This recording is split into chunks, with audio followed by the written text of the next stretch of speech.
যা ভাষায় প্রকাশ করার মতো সম্ভব না। বারবার উনি তাদের কাছে বলছি যে আমার দুটা মেয়ে আছে, তারপর মানে আমার কোনো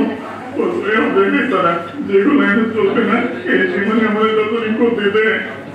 আমি অনেকগুলো গুলি করছি তাদের হাতে বাড়ি ভাই আমার দুটা মেয়ে আছে এরকম এরকম করতে একটা মেয়ের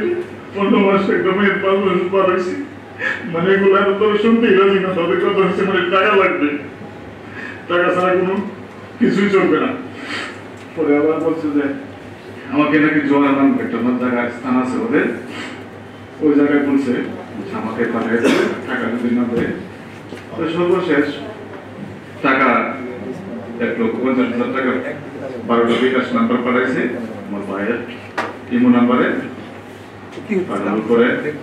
ওদের দেওয়ার নাম্বারে করে 1,50,000 টাকা মনে পাঠাইছে এই একটা নাম্বারে। পাঠানোর পরে ওরা ফোন দিচ্ছে সুহেল এবং ওয়াসিম নামে মনে হয়, শুনতে বলতেছে যে টাকা আইছে, পরে বলতেছে যে টাকা আইছে। পরে আবার আমার মারতেছে যে টাকা কম দিল কেন, মানে এই টাকা পাঠাইছে কেন, মারধর করতেছে। পরে ওরা টাইম দিছে যে এই সময়ের ভিতরে যদি টাকা না পাঠায় তাহলে আমাকে নাকি এই জোয়ার নামে একটা জায়গা আছে ওইখানে মানে অনেক লোক পাঠাইছে আর ফিরে আসে অনেক কোনো সময় যে আমার মতন মানে আমি এরকম কিছু ভাষা ব্যবহার করছে, মানে আসলে ওই ভাষাগুলো আমি ব্যবহার করা মানে সম্ভব না। মানে তারা এরকম ভাষায় মানে কথাবার্তা বলছে, গালিগালাজ করছে আমাদের বাংলাদেশ মানে পুলিশকে সহ,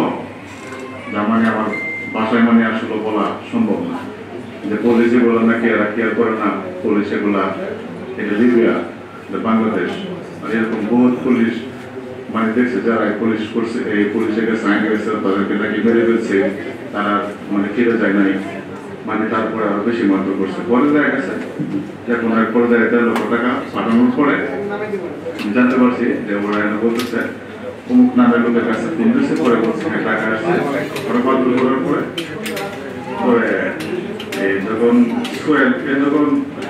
মানে ইয়ে করছে অ্যারেস্ট করছে, পরে সোহেল ওদের কাছে ফোন দেওয়া এই সোহেল এই মোবাইল দিয়া পরে আপনার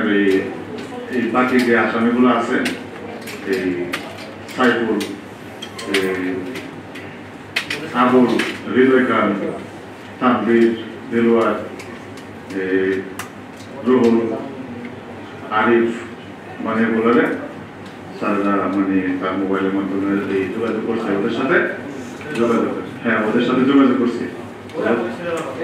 পরে মানে ওরা একটু হয়েছে মানে সোহেল ধরার পরে মানে আমার মোট কথাকে মানে আমার মায়ের দুধ মানে আমার কস্তারি মানে আমার কমছে।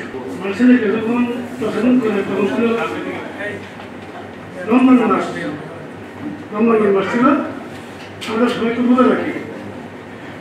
তখন আমরা দরিদ্র গরিব মানুষ, এই ছেলেটা কত টাকা বিড়াবাড়ি ছিল, ওইটা বিধবাড়ি বিক্রি করিয়া বিধবাড়ি বিক্রি করিয়া এই ছেলে বিদেশ দেওয়া ছিল। তখন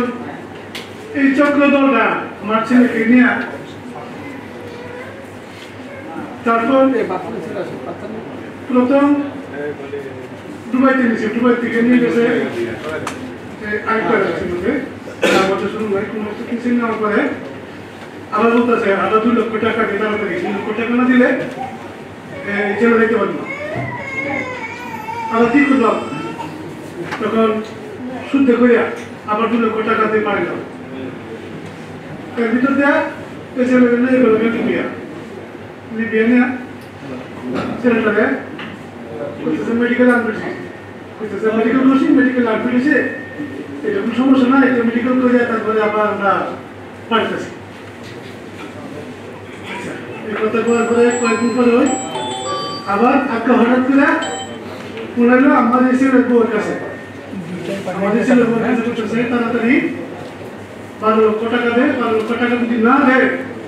তাহলে তোর সাথে গুলো মানে বলাই দিব। 12 লক্ষ টাকা কিভাবে করতে পারবা, আমি তো টাকা বাঁধার মতো কোনো তাহলে কি করবো, আমি করে যাবো। তখন ভিডিও কলে ছেলেকে আমরা দেখা খুব মাফিক করে কইতেছে হাতে লুক করে ফেলাইব মাঝে মাঝে লোক কথা কেটে লইব ছেলেরা ব্যক্তি না টাকা দিতে হবে একদিনের ভিতরে টাকা না দিলে এই ছেলেরা থাকবে না দিয়া কি করবো আমার তো কাজ নিয়ে কাজটা ছাড়া তো কোনো কিছু লাগে তাই কই বাবারে তারা রাত বলতে কই আমরা তো মুসলমান তুই বাংলাদেশে খেতে করা তুই আপনার একটু সময় দে আমরা তো দেশে মাইক দিয়ে এলাম তো দেব তো বাবা ছেলে আমি উত্তর দেব তখন বলতেছে বাবা দিব পাঁচ তুই কবে দিবি টাকা বাড়িতে আস কাল বাড়িতে টাকা দিস না অনেক তুলনা বিধানসভাকারী মদত করে এগুলো তো আমরা করতে পারি না আমরা তো বাইরে হিংসা ধরি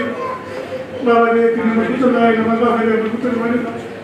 আমরা করতে মাসাল্লাহ আমরা ব্যবহার করছি এইভাবে সামনে এসে ফিরলো তাকে যখন জমে ধরতে পারলেন তখন আপনার কেমন লেগেছে ইনশাআল্লাহ তখন আমাদের সারা সহযোগিতায় আমার ছেলে যখন ফিরে আসি তখন ইনশাআল্লাহ আমরা মনে শান্তি স্যার